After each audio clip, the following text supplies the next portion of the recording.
Welcome to the Deep Focus Update. Don't forget to subscribe and click the bell icon for more updates and thrilling short scenes. Today is October 14th, 2025, a day that marks a significant moment in the ongoing trade tensions that have gripped the world.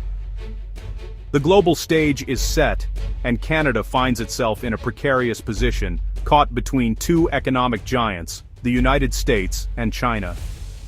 Canada is at the heart of a trade war between the United States and China. This conflict has far-reaching implications, not just for the economies involved, but for global trade dynamics as a whole. The stakes are high, and the decisions made in the coming days will shape the future of international relations. The conflict began a year ago when Canada, following the US, imposed a 100% tariff on Chinese electric vehicles. This move was seen as a protective measure to shield North America's burgeoning auto industry from the influx of cheaper Chinese EVs. However, it also signaled a deeper alignment with US trade policies, further entangling Canada in the geopolitical tug-of-war. This move aimed to protect North America's auto industry, but provoked a sharp response from China. Beijing, feeling the economic pinch, retaliated swiftly and decisively. The Chinese government's response was not just about economic measures, it was a clear message to the world about its stance on trade protectionism.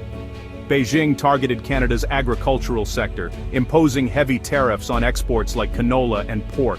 These sectors are vital to Canada's economy, and the tariffs have had a crippling effect on farmers and producers. The agricultural heartland of Canada is feeling the strain, with many farmers facing financial uncertainty.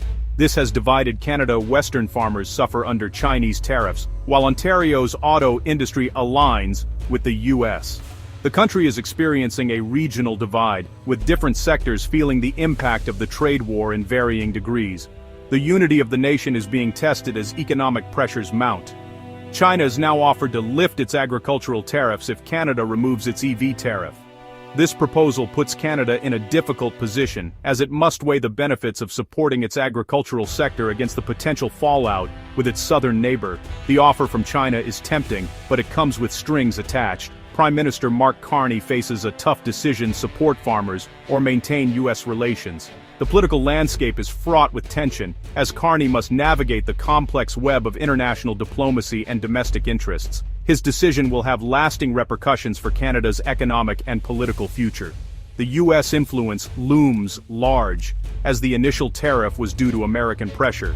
The relationship between Canada and the U.S. is a cornerstone of Canadian foreign policy, and any shift in this dynamic could have significant consequences.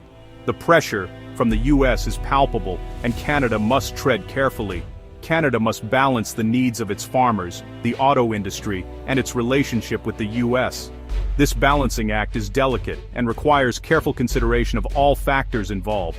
The economic well-being of the nation hangs in the balance, and the decisions made now will shape the future for generations to come. This is more than tariffs. It's about Canada navigating between two superpowers. The geopolitical landscape is shifting, and Canada must find its place in this new world order.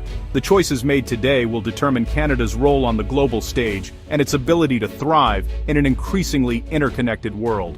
Canada's recent decision to impose tariffs on Chinese electric vehicles wasn't made in isolation. It was a calculated defensive move, heavily influenced by mounting pressure from the United States. As global competition in the electric vehicle market intensifies, Canada found itself caught between protecting its own economic interests and maintaining crucial alliances.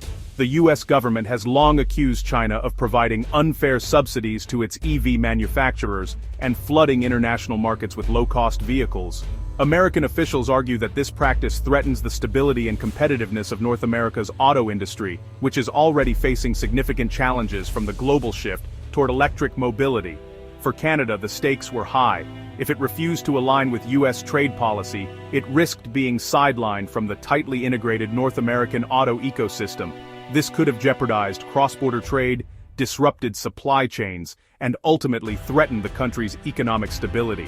The auto industry is a cornerstone of Canada's economy, especially in Ontario, where it supports over 157,000 jobs.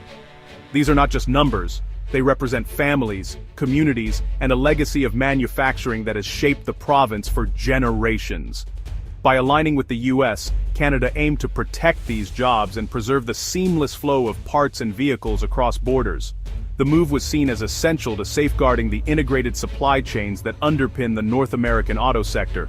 However, critics were quick to point out that Canada doesn't yet have a large domestic EV industry to shield from competition. For many, the tariffs seem more about political alignment and future-proofing than about addressing any immediate economic threat from Chinese EVs. The decision also came with significant risks. By antagonizing China, Canada put at stake a major export market for its farmers, especially those in the grain and canola sectors. As the global trade landscape shifts, Canada must now navigate the delicate balance between protecting its industries and maintaining vital international relationships. China's retaliation to Canada's EV tariff was targeted and severe. Beijing imposed high tariffs on Canadian canola, peas and pork, hitting the Prairie provinces hard. This was a strategic move to pressure Canada by targeting its agricultural backbone. The economic impact has been devastating, with canola exports to China plummeting. Families face financial ruin, and the agricultural sector is in crisis. The tariffs have turned Canada's fields and processing plants into symbols of economic vulnerability. As the financial pain for Canadian farmers reached its breaking point, a surprising offer arrived from Beijing. China, recognizing the mounting pressure on Canada's agricultural sector, proposed to lift its punishing tariffs on Canadian grain, canola, and other key exports. This move promised a lifeline to thousands of struggling farmers, whose livelihoods had been hanging in the balance for months. The prospect of reopening the lucrative Chinese market sent a ripple of hope through rural communities, where every harvest had become a gamble. But there was a catch. In exchange, China demanded that Canada remove its recently imposed tariffs on Chinese electric vehicles. The deal was clear: agricultural relief for Canada, but only if Chinese EVs could once again flow freely into Canadian showrooms and streets. This condition put Canada in a difficult position, forcing leaders to weigh the needs of farmers against the interests of the domestic auto industry and broader trade policy. The offer was more than just economic. It was a calculated move by China. By targeting Canada's agricultural pain points and linking them to the EV market, Beijing aimed to not only regain access for its vehicles, but also to test the strength of Canada's alliance with the United States. Accepting the deal could drive a wedge between Ottawa and Washington, who had coordinated on EV tariffs as part of a broader strategy to counter China's growing influence in the sector. Prime Minister Carney's government now faced a dilemma with no easy answers. On one hand, accepting China's offer would bring immediate relief to farmers, restore vital export markets, and potentially save thousands of jobs across the prairies. On the other, it risked undermining Canada's relationship with the US and exposing the country to criticism for caving to economic pressure. For many in the agricultural heartland, the deal represented hope, a chance to recover from months of uncertainty and hardship. Restoring trade with China could mean full grain elevators, bustling processing plants, and renewed optimism in rural towns that had been battered by the trade war. Yet, for others, especially those aligned with the auto sector or wary of China's intentions, rejecting the deal seemed the only way to protect Canadian industry and maintain solidarity with the US. Continued suffering for farmers, they argued, was the price of standing firm on principle and long-term strategy. The proposal has ignited a fierce political debate across the country, exposing deep regional divisions and forcing Canadians to confront tough questions about their economic future, international alliances, and the true cost of compromise. China's proposal has deepened Canada's regional divides. Prairie premiers urge acceptance of the deal to save their agricultural sectors. They argue it's a matter of economic survival, not geopolitics. Ontario, led by Premier Doug Ford, opposes dropping the EV tariff, citing protection for auto jobs.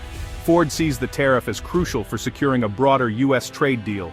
Conservative leader Pierre Poilievre frames the tariff as a national security issue. This division creates a political nightmare for the federal government, tasked with balancing national interests. Ottawa is under pressure but remains cautious in its decision-making. Prime Minister Carney and his cabinet are reviewing the EV tariff with no set timeline for a decision. Carney is in communication with China, keeping diplomatic channels open. Foreign Affairs. Minister Anita Anand is working to de-escalate tensions and diversify trade ties in Asia.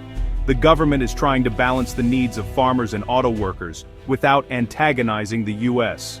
The situation is complex, with any decision carrying significant political and economic risks. The U.S. influence is central to this trade dispute, driven by Trump's protectionist policies. Canada's EV tariff was a reactive measure to align with the U.S. The auto industry's integration with the U.S. makes deviation risky. China's offer challenges this alignment, asking Canada to choose between its farmers and U.S. strategy. The decision is about more than tariffs. It's about Canada's place in a world dominated by U.S.-China rivalry. Prime Minister Carney must balance national interests against international pressures.